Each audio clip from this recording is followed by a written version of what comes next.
గోదావరి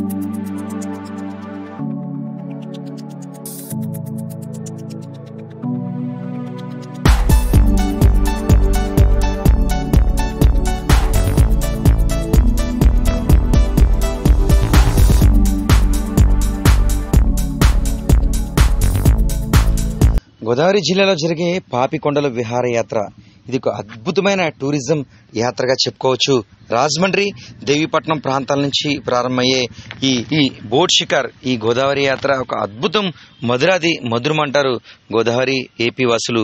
అయితే గత 3 మాసాలుగా గోదావరి ఉధృతంగా ఉన్న నేపథ్యంలో ఈ పర్యాటకం అంతా కూడా బ్రేక్ పడిన పరిస్థితి నెలకొంది.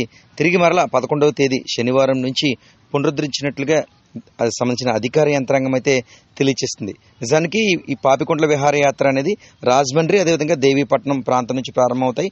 రాజమండ్రి నుంచి బోటు ఎక్కే ప్రయాణికులు ఒక్కొక్కరు 1250 రూపాయలు చెల్లించినట్లయితే ఉదయం అల్పాహారం, మధ్యాహ్నం భోజనం, సాయంత్రం స్నాక్స్ ఈ 3 కూడా ఉచితంగా ఆ బోట్లో అందిస్తారు. అదేవిధంగా దేవీపట్నం ప్రాంతంలో ఈ బోట్ ఎక్కినట్లయితే 1000 రూపాయల టికెట్తో ఉదయం అల్పాహారం, అదేవిధంగా మధ్యాహ్నం భోజనం, సాయంత్రం స్నాక్స్ అందిస్తున్నట్లుగా నిర్వాహకులు తెలియజేశారు. ఇంకా గోదావరి తీరంపై బోటుపై ప్రయాణం అంటే ఆషామాషి విషయం కాదు. నిజానికి చెప్పడం కాదు కానీ ఆ ప్రయాణం చేస్తే మధురాతి మధురం, అద్భుతం అంటారు గోదావరి వాసులు, ముఖ్యంగా ఆ ప్రయాణం చేసిన వారు. ఇటు అటు కూడా పాపికొండలు. నిజానికి పాపికొండలు అని పేరు రావడానికి కూడా కారణం ఈ దేవీపట్నం తర్వాత మనకి గోదావరి ఈ కొండల మధ్యలోంచి ప్రయాణం చేస్తూ ఉంటుంది. ఆ 2 కొండల మధ్యలోంచి ఈ బోట్ అనేది కొనసాగుతుంది. నిజానికి అద్భుతమైన పాటలు, ఆటపాటలతో సరదాగా ఈ ప్రయాణం అయితే మాత్రం కొనసాగుతుందని చెప్పుకోవచ్చు. దాదాపు 3 మాసాల తర్వాత మరలా ఈ ప్రయాణం అనేది ప్రారంభిస్తున్నట్లుగా అధికారులు తెలియజేశారు. ముఖ్యంగా వీకెండ్ శనివారం, ఆదివారం వచ్చిందంటే పెద్ద ఎత్తున పర్యాటకులంతా రాజమండ్రితో పాటు దేవీపట్నం కూడా ఎక్కువగా చేరుకుంటారు. ఇక్కడ అడవి దేవత శ్రీ గండిపోచమ్మ అమ్మవారి ఆలయం కూడా ఉంటుంది.